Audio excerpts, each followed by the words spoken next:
Баршаңызға сәлем достар. Бүгін біз творожный печенье жасаймыз. Өте дәмді және оңай жасалады. Менімен бірге жасап көріңіздер. Ендігі 250 грамм творогымызды алып, одан кейін 80 грамм сары майымызды, бөлме температурасында тұрған сары майымызды екеуін қосып жақсылап езіп аламыз.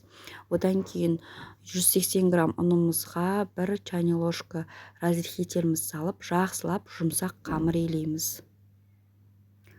Ендігі міне оқтауымызбен сразу осы қамырымызды жаятын боламыз.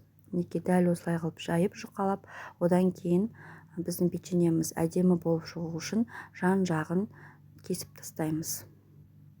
Жан-жағын кесіп тастағаннан кейін корицамызбен шекерімізді, қантымызды қосып жақсылап араластырып, және де дәл осындай қамырымыздың үстіне барлығын жақсылап жайып өстіп салып шығамыз.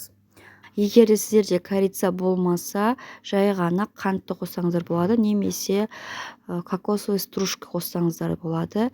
Енді мінекей жайлап өстіп дөңгелектеп орап шығамыз. Тек мен жартысына ғана дейін ораймын. Өйткені сіздерде қалың болып барлығын орасаңыздар, сіздерде ортасы піспей қалуы мүмкін. Сондықтан дәл осылай жартысын орап, жартысынан пышағымызбен кесіп тастаймыз. Дәл видеодағыдай. Одан кейін жартысын тағы да бөлек осылай орап шығамыз. Мінекей осылай дөңгелетіп тұрған дайын болған. Ендігі дәл осылай сіздер пышақпен кесе берсеңіздер болады, немесе осылай сәбіз тазартқышпен кессеңіздер әдемі болып шығады. Дәл осылай кесіп, барлығын осылай дайындап қоямыз. Барлығын дәл осылай дайындап алғаннан кейін формамызға барлығын орналастырамыз.